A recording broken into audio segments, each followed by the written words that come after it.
up, y'all? It's your girl T, and I'm back with another video. So first things first, if you're new to my channel, thank you for coming over. Go ahead and hit that subscribe button and give this video a big thumbs up. If you're oldie but a goodie, thank you so much for coming back. Mwah, mwah, mwah. Welcome to the T Squad, everybody. So let's go ahead and get into this video.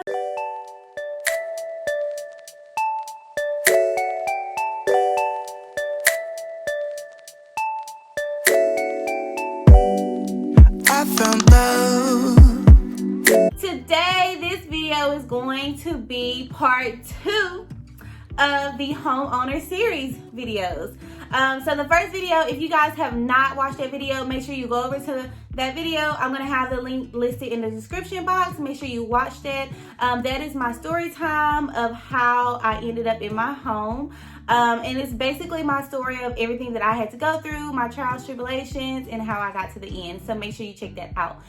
So this video, basically in the last video, I did tell you guys I was going to have a few more videos to kind of help you guys out along with the process. If you guys are in the process of buying a home, if you guys are thinking about buying a home, and just for educational purposes. So this video, we're going to talk a lot about your credit. And we're going to talk about how to get started with saving. The first thing we're going to talk about is credit.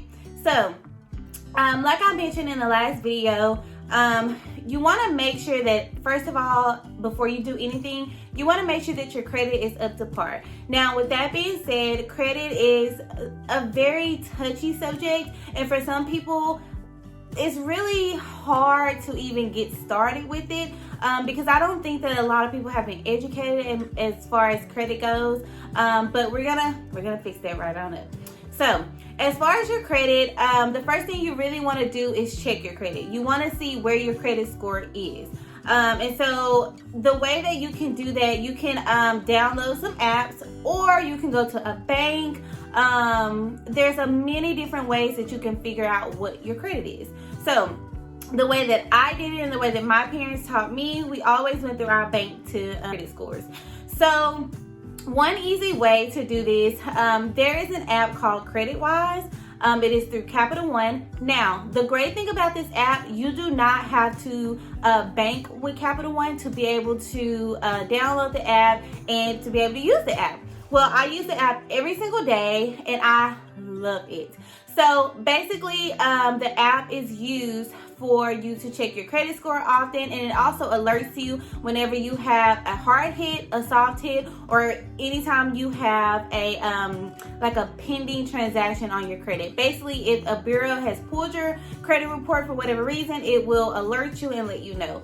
Also, it lets you know if your Social Security shows up on any type of black web pages, which I love because let's just be honest, our world is based around technology. So most people have to put in their Social Security numbers, their personal information online. So this app lets you track everything that's going on with your credit. Another great thing about this app, for instance, if you are wondering, you get the alert and it's like, oh, we found your credit on this web page. Well, it shows you the location, it gives you a phone number, and it gives you an address. So with all that being said, you're able to call and figure out what they're using your credit for, because sometimes you will give your credit to lenders that use third parties, and those third parties are the ones that actually hold like your loan or whatever you have going on with that lender. A beginner's tool, and it is a great tool in general. I used it for when I first got started, and I continue to use it today, and I love it. So yeah, with your credit, you want to always be very cautious with it. So I'm going to give you guys a few credit scores that you have to have depending on what loan you pick, and then we'll get a little bit more into detail about the type of loans you should choose. And then after you figure out what kind of loan is the best loan for you, we'll go into what you need to do to get your credit score to where it needs to be. And then the end of this video will be about what you need to do to start your saving process and how I did my saving process and how I think it will help. So we're going to start this section off with the different loans and the different credit scores that each loan suggests that you have. So if you see me looking down, it's because I have my little laptop. It has all my notes in it. So I'll be going by this to give me some guidelines. And then if you guys have questions about this case, stay tuned. I'm doing another video today with all of my 2020 favorites, and this case will be featured. I'm going to start with the loan that I chose for my house, and then I will let you know why I chose this loan for my house. So I went with the conventional loan. The conventional loan, you have to have a 620 credit score or better, which is honestly not that hard to get to, but it is kind of a higher score. Now, if you looked at my first video, you'll know that my credit score was actually in the 700s when I got this loan, which made my interest rate a lot better. So that is for a conventional loan. For a FHA loan, which is a first-time homeowner's loan, have a 580 score or better. So if you have a score anywhere between 500 and 579, the score is possible for you to get something, but it's kind of unlikely because what they're looking at, the 500 price range, the 500 scoring range is a little low. So in that case, that means that you're more of a risk to a bank or a loan company than you are an asset. So that's why they want your score to be a little bit higher. So it gives them more insight that you will pay their money back and you'll pay it back on time. So for FHA loan, which this is the loan I do recommend for a lot of first-time homeowners, because your score does not have to be all the way up there. It's kind of difficult to get a score that high, especially starting out and you don't have much credit, much in your name. So like I said, that score, you need a 580 or better, which is not bad at all. I'm so sorry if y'all hear thundering. It is about to storm, but I was determined to do this video. So the next loan is a VA loan. You have to have a 620 credit score or better. Some lenders do require a 580. It just depends on the lender. You can get a USDA loan. You have to have a 640 or better. And then you can apply for an FHA 203K loan, and you have to have a 620 or better for that loan. Now the 203K loan is a type of FHA loan that is for renovations. So basically this loan is if you get a home that is like a fixer-upper, or I'm guessing you've been in a home and you're needing some money to basically put the home up as far as your living needs go. I'm not too sure about that loan, so I really won't talk much about it because I'm not really educated on that one. But the loan that I went with was the conventional loan. I went with the conventional loan because the conventional loan offered better interest rates, and it just fit me better as far as what I wanted to do in my mortgage. I always wanted a fixed rate mortgage, and the conventional loan gave me that option. With the FHA loan will fluctuate a little bit as far as your monthly payments. It may go up a little bit, it may go down a little bit. The conventional loan is whatever I start with paying, that's what I'll end with paying at the end of my loan term. Now that does not include your taxes, because your taxes may fluctuate. And a lot of times what will happen with your taxes, they'll send you a letter and they'll say, hey, you were short, maybe $10 in escrow this month or this year. And you'll just pay that $10, and then your mortgage will remain the same. For example, last year they sent me a letter in the mail, and I did not realize that I needed to just pay an extra $10 to go in my escrow, and my mortgage actually went up a few dollars. And so I got to the point where I paid that off, and then this year they sent me a letter basically saying I had paid in too much in my escrow, so they sent me a check for that money. So with that being said, those loans, I really recommend that you guys read into those before you decide which loan is for you. Now, if for whatever reason your credit score is not where you want it to be, or you don't know what your credit score is, you would want to go ahead and get that information. Go ahead and download that app. Like I said, you can use Credit Rise, you can use Credit Karma. I've never used Credit Karma, but I've heard great things about it. And from that point, that's when you will start working on your credit. Now, a few ways to work on your credit, I would say if you don't have any credit cards, I know that there's a stigma that says, oh, you should not get credit cards. Credit cards are horrible. They'll mess up your credit score, which in a sense that is true, but you need a credit card. You need a credit card because the way that banks look at this, bad credit is better than no credit, because no credit means that no one has ever trusted you with any of their money. The banks don't know whether you're going to pay it back or not. At least with bad credit, they know, well, they have an issue with paying money back. With no credit, they don't really know what you will do. So with that being said, if you don't have any type of credit, go ahead and open you a credit line. You can get you a credit card. I recommend going to Capital One and just speaking to one of the loan officers, letting them know what your goal is as far as your credit, and they can match you up to a great credit card. So my first credit card was the Capital One Platinum card, and I'm going to show that to you, but I'm just going to cover up my numbers because I don't need y'all trying to order nothing in my name, sis. So this was my first credit card, if you guys, is this focused? Yeah, so that was my first credit card. And you guys, I've had that credit card since I was a freshman in college, and I still have the same one. So basically, it started me off with a $800 credit limit, and then less than 3 months, it went up to $1,000. Then it kept going up. Basically, I paid it every month on time. I was never late. Sometimes I paid more in a month, but what I noticed with credit cards, or what I noticed back then with credit cards, I was so gung-ho on always keeping it paid off, and I'm like, well, when I pay it off, I'm not going to use it again until next month. Well, it doesn't really work like that. When you pay them off, they want you to continue to have activity on there so that they can see that you are responsible, and when you purchase something on there, you use their money, you're able to pay it back within a certain amount of time.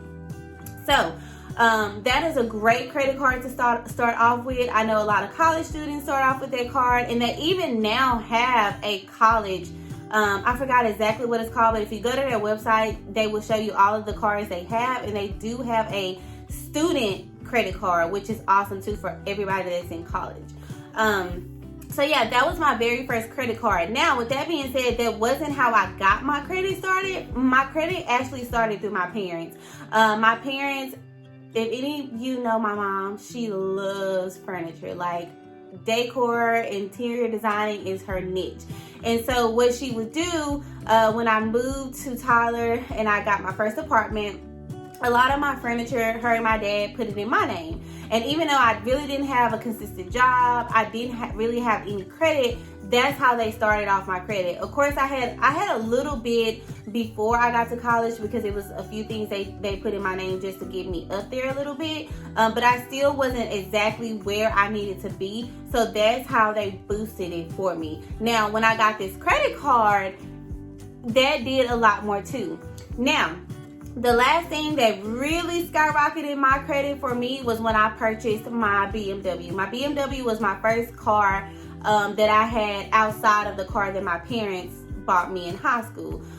So in high school, my parents bought me of course, my first car. Each first car at 16, but that was not in my name. That was in my parents' name. So once I got to college, I started once I graduated college and I got a good job, started working, I was gung-ho on getting me another car, a more luxury car. So I ended up getting a BMW. Now, with that being said, my mom was a co-signer on that car because my credit was okay, but it still was not good enough for me to purchase something that big on my own, because I had never had anything that big in my name solely.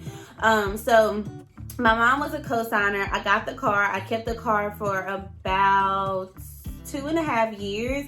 And you guys, when I tell you that purchase alone made my credit skyrocket, like that, along with paying my credit card on time, during that time I had also gotten approved for an Ulta card, because if y'all know me, honey, I love me some Ulta. I love going in there buying perfume. So I had spent so much money with them that they offered to give me a credit card. So between the card, the Capital One card, and the Ulta credit card, I had enough items in my name as far as credit to where I was steady building up.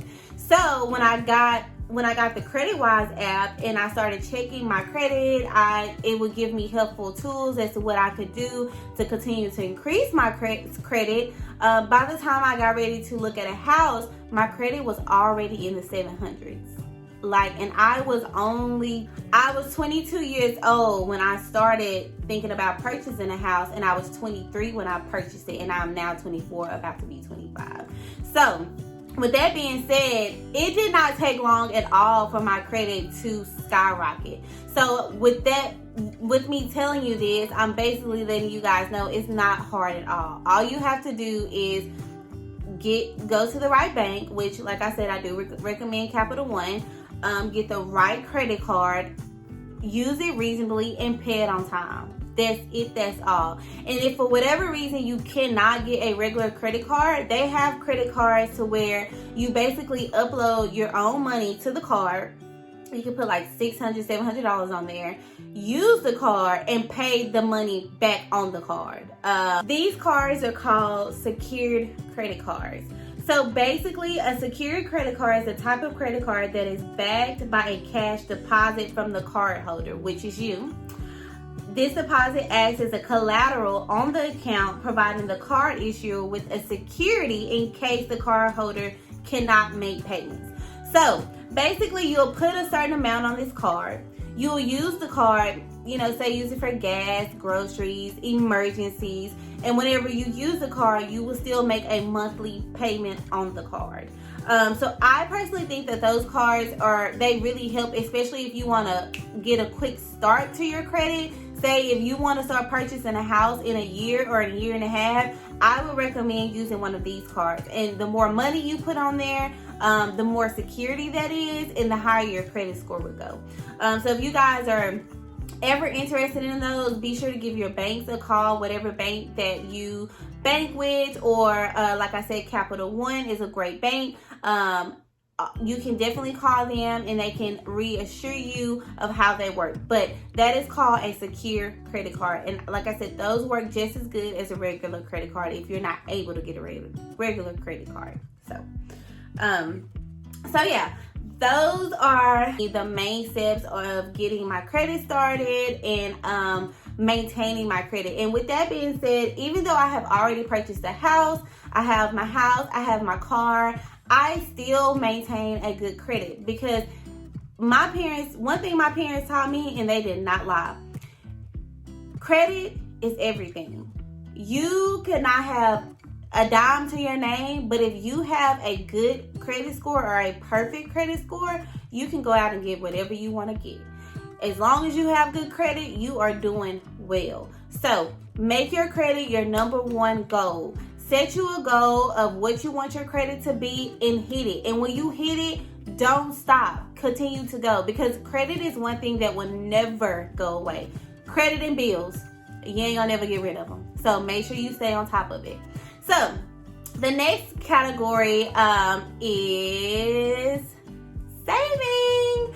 So once you figure out what you need your credit score to be and you start working on that, you want to go ahead and start saving. Now, at this point, I'm sure you won't know exactly how much you're going to be pre-approved for, because like I said, you want to work on your credit before you go get pre-approved. But you're going to know for sure that you're going to want at least a 20% down payment. So what I would do, I would start off with making $100K as your pre-approval goal and using that as gauging what your down payment needs to be. Now, I did a 20%. 20% knocks off your PMI. PMI is basically interest that you're paying on a loan because you did not have 20% to put down, because you're more of a risk to a loan company than an asset to them. So If I were you, that's what I would focus on saving. Now, with that being said, I know a lot of people are like, you know, well, it's kind of hard to save, especially when you still have bills, or if you have children, or you just have everyday life expenses. You guys, when you have a goal in mind, no matter what, you've got to hit it. You've got to stay focused on it. So with that being said, what I used to do, for example, is my check was $2,200. I paid all my bills. Once I got done with my bills, I had $980 left. Okay, well, the $900, I would take out some of that money, maybe about $300 to get me through until my next paycheck.